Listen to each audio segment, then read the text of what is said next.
Hello everyone, welcome back. Today we will be discussing the first subpoint of Unit 2, Theoretical Approaches to Development. This unit also has same 5 subpoints, and in this video we will be discussing the first 2 theories by Jean Piaget and Vygotsky.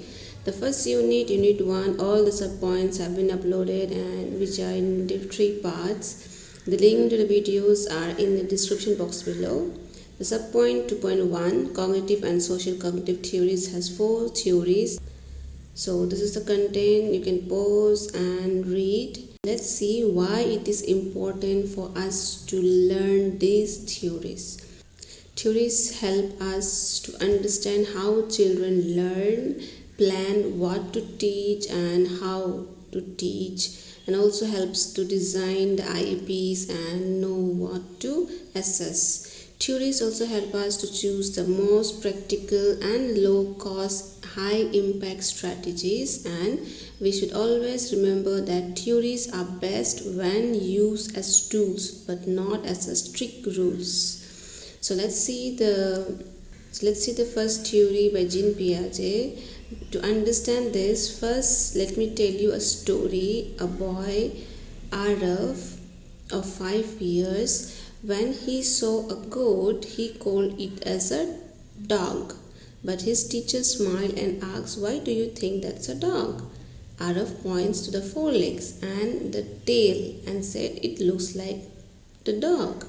That tiny movement shows how children build ideas about the world, and Jean Piaget helped us to understand exactly how that happened. So according to him, children are active learners. That means Piaget imagined children as little scientists who learn through active process of testing and updating ideas.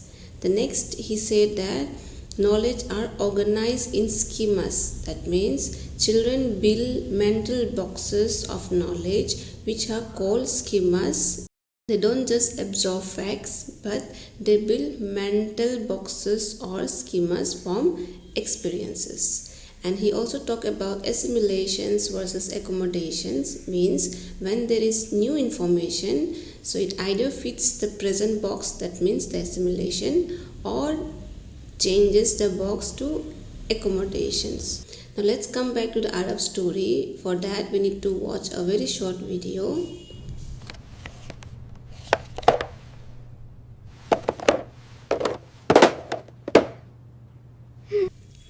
Think of Arav mind as a cupboards with small boxes. When he saw a goat, he tried to relate with the dog and he tries to put into the dog's box. That's assimilation. He's trying to fit the new things into the old boxes. But when he learned that goats does not bark and have horns, he has created a new box or changed the old one. That is accommodation. This helps us understand why a child might call every four-legged animal a dog until someone shows the difference, because they are exploring and building their own mental boxes, right? Next, Piaget grouped development into 4 stages. Let me give you a short example for each.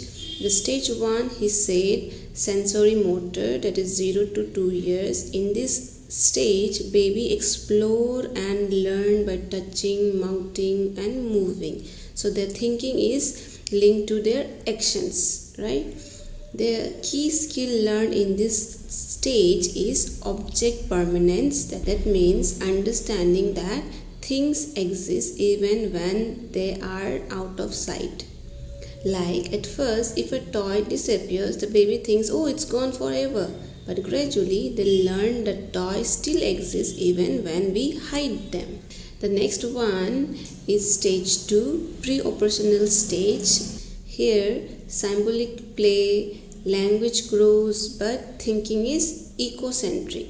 Here, kids learn from playing while using symbols like words, pictures, and also pretend play. Here, in this stage, language grows as they start speaking while they are playing And the key side we see is the egocentrism. That means they think everyone sees the world the same way he does. That's called egocentrism. In this stage, we can't expect a logical problem solving from the child. The next stage 3, concrete operational stage. Here, logical thinking with real objects.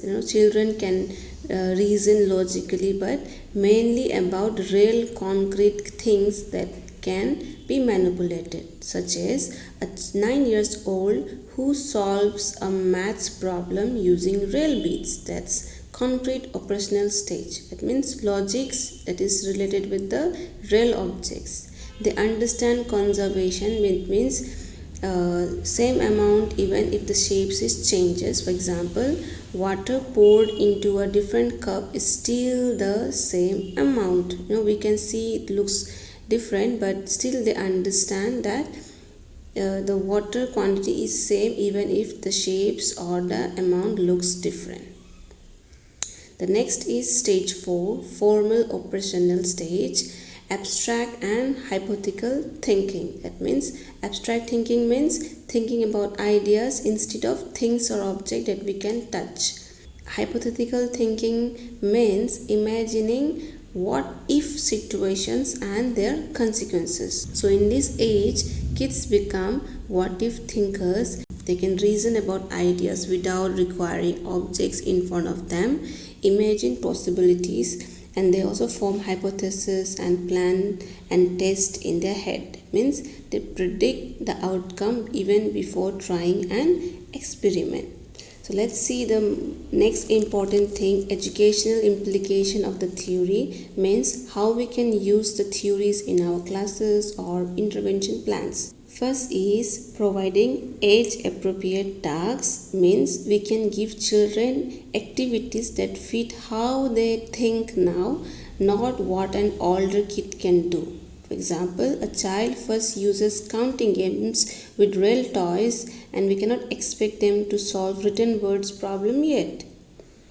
Also using hands-on activities like manipulatives and experiments. Kids learn best by doing, so let's give them objects to move, to sort, to build or to test. For example, let children use blocks to learn additions or water and cups to explore volume. They see the ideas, not they just hear it, right?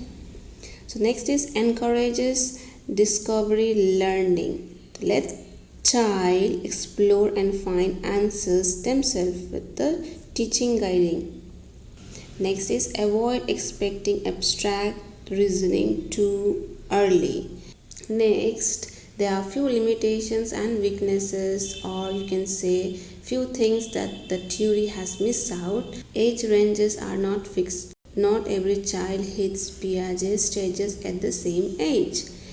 He underestimates young children abilities. Many preschoolers can do simple maths, sorting, or understand others' feelings sooner than Piaget thought, especially with good instruction or practice. His model also ignored the social cultural influences, so in practice, we the educator must treat the stages as flexible guides, not rigid age limits, because sometimes the growth in the child may be different in every group. Now let's go to the next theory that is known as social cultural theory, because his theory of learning surrounds around society and cultures. Let's understand through the key points that he has mentioned in the theory so that it would be easy for us to remember and prepare for the exam. The key principle, the first one is learning is socially mediated. Vygotsky put culture and language at the center. He said learning is social and children internalized knowledge through interaction. That means children adapt knowledge through interaction. The next he said about the role of language in cognitive development. According to Vygotsky, language is not just for talking, it's a tool kids use to think, learn and control their actions. At first, they listen from the words that adults or other people talk, then they talk to themselves out loudly while learning, and then those words become silent thoughts that help them to plan and solve problem. Here, the child get confused while fixing puzzle, then adult model step by step through talking. First, the word use words that guides a child, then the child talks themselves through it. So over time, that talking becomes silent thinking, and the child can do it alone. So Vygotsky said, language helps building thinking. It is the bridge between other people's help and a child's independent thinking. The next point he said about zone of proximal development, short form is ZPD, what child can do with guidance. So let's understand in detail. Zone of proximal development is the sweet spot of learning things a student can't alone yet, but can do with a little help from a teacher, peer or parent. For example, bicycle riding. In the first yellow zone, the child can sit but can't pedal. With adults' continuous support in the green circle zone, the child can ride it, and over time in the blue zone, child achieve to ride the cycle alone. So this green zone is the zone of proximal development, means tasks that child cannot do alone, but with assistance children achieve independence in it with practice. Vygotsky also mentions scaffolding. It is the support that child gets in the learning process. The support is from a person who has more knowledge than the child. Scaffolding is temporarily support that the teacher gives, and it can be modeling, prompting, questioning, then fading away to let the child do it alone. Let's see the educational implication of this theory. Focus on collaborative learning. Let children work together on the same task so they can share ideas, explain things to each other, and learn by talking and doing. Like classmates become each other's teacher, so you can act like child. For example, give group activity that is simple but they need to do it together. And next, teacher as guides and mediator, means the teacher doesn't just give the answers, they show how to think, ask the right question, give small helpful hints, and slowly step back so that the child can do it alone. The next is encourage peer tutoring, means let the classmates teach and help each other. For example, pair a confident reader with a student who struggles to read. The next point is language as a tool for thinking. Language plays an important role in cognitive development, so we can use language as an important tool to boost a child's thinking. So in summary, according to Jean Piaget, Piaget emphasizes stages of learning and self-discovery. And Vygotsky theory states that learning is social, that means learning happens with help of more knowledgeable person, and learning is language driven. I will be converting the next two theories in another video to avoid making the video lengthy. Thank you so much for watching, and don't forget to check the last and next part video in the link description box.